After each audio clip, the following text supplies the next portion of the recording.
Hi welcome to my channel. இன்றைக்கி வந்து நம்ம என்ன பார்க்க போகிறோம் அப்படின்னா, அந்த டீ கேக் தான் எப்படி செய்கிறதுன்னு பார்க்க போகிறோம். வாங்க எப்படி செய்கிறதுன்னு பார்க்கலாம். ஃபஸ்ட்டு வந்துட்டு ஒரு 3 முட்டை எடுத்துக்கோங்க. இது நான் வந்து ஃப்ரிட்ஜிலேருந்து அப்படியே தான் எடுத்திருக்கேன். இந்த கேக்குக்கு வந்து நீங்கள் இந்த சில்லுன்னே நீங்கள் வந்து பண்ணலாம். ரூம் டெம்பரேச்சர்லாம் தேவை கிடையாது. நீங்கள் சில்லுன்னு இருக்க முட்டையை எடுத்துகிட்டு இந்த மாதிரி எக்கோட மஞ்சக்கருவை மட்டும் தனியாக எடுத்து வச்சுக்கோங்க. ஒயிட்டை மட்டும் ஃபஸ்ட்டு நீங்கள் ஆட் பண்ணிக்கோங்க.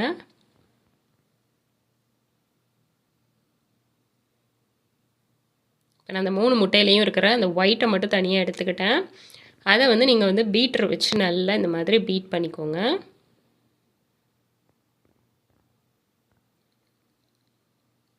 ஒன் ஸ்பீடில் நல்லா இதை வந்து பீட் பண்ணிக்கோங்க.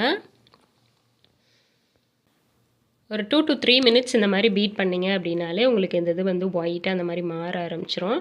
அப்போ வந்து நீங்கள் கொஞ்சம் கொஞ்சமாக சர்க்கரையை வந்து ஆட் பண்ண ஆரம்பிக்கலாம்.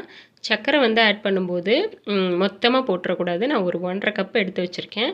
அந்த 1.5 கப்பை வந்து அரை கப்பாக வந்து ஒரு 3 வாட்டி நம்ம ஸ்ப்ளிட் பண்ணி ஆட் பண்ணி நம்ம நல்லா பீட் பண்ணிக்கலாம்.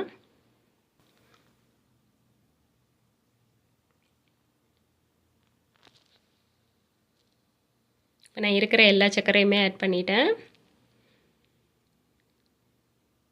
ஒரு 5 மினிட்ஸ் ஆகும் உங்களுக்கு எல்லாமே சேர்த்து நல்லா பீட் பண்ணி வர்றதுக்கு. இந்த அளவுக்கு வந்ததுக்கப்புறமா வந்துட்டு இந்த கன்சிஸ்டன்சி வந்ததுக்கப்புறமா நம்ம வந்துட்டு எக்கோட அந்த எல்லோ கலரை வந்து ஆட் பண்ணிக்கலாம். ஆட் பண்ணிவிட்டு ஜஸ்ட் ஒரு 1 மினிட்டுக்கு மட்டும் இதை பீட் பண்ணி விட்டுக்கோங்க.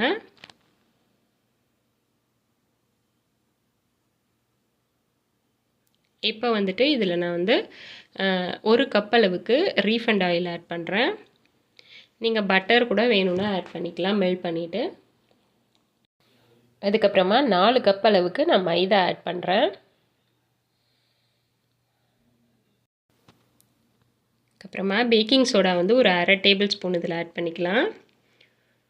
ஒரு 1/4 டேபிள் ஸ்பூன் வந்து சால்ட் ஆட் பண்ணிக்கோங்க, நார்மல் சால்ட்டு. இது எல்லாத்தையும் நல்லா கலந்துக்கலாம். கட் அண்ட் ஃபோல்ட் மெத்தடில் நல்லா கலந்து விட்டுக்கோங்க.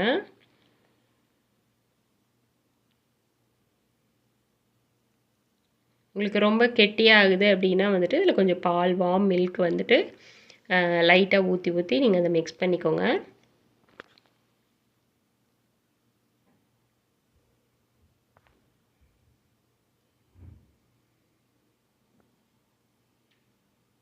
பால் வந்து எடுத்தோடனே ஊற்றிடாமல் கொஞ்சம் கொஞ்சமாக கலந்து உங்களுக்கு இந்த கன்சிஸ்டன்சி வர வரைக்கும் ஆட் பண்ணிக்கோங்க.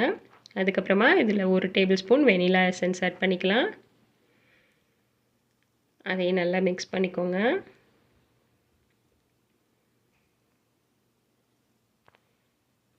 இப்போ எல்லாமே நல்லா கலந்தாச்சு. இந்த கன்சிஸ்டன்சி வந்ததுக்கப்புறமா நம்ம இதை வந்து எடுத்து வச்சிடலாம். நெக்ஸ்ட்டு வந்துட்டு ஒரு பேக்கிங் பேனில் ஒரு பட்டர் ஷீட்டில் நல்லா ஆயிலெலாம் அப்ளை பண்ணி எடுத்து வச்சுக்கோங்க. அதில் வந்துட்டு நம்ம அந்த பேட்டரை வந்து ஆட் பண்ணிடலாம். நல்லா ஒரு வாட்டி டேப் பண்ணிவிட்டு இதை வந்துட்டு நம்ம 180 டிகிரியில் வந்துட்டு ஒரு 40 to 45 மினிட்ஸ்க்கு இதை நல்லா வேக வச்சு எடுத்துக்கலாம். ஒரு 40 மினிட்ஸ் ஆயிடுச்சு. பாருங்கள் நல்லா வெந்துருச்சு. அது நல்லா கூலானதுக்கப்புறமா இதை வந்துட்டு நம்ம இந்த மாதிரி எடுத்துக்கலாம். சூடோடு எடுத்தீங்க அப்படின்னா பிஞ்சிக்கிட்டு போயிடும். அதனால் வந்துட்டு நல்லா கூல் ஆற விட்டுருங்க. அது நல்லா ஆறிடுச்சு. அந்த பட்டர் ஷீட்லாம் எடுத்துடலாம். இப்போ வந்து இதை நல்லா கட் பண்ணி எடுத்து வச்சுக்கலாம். உங்களுக்கு வேணுங்கிற ஷேப்பில் நீங்கள் கட் பண்ணிக்கோங்க.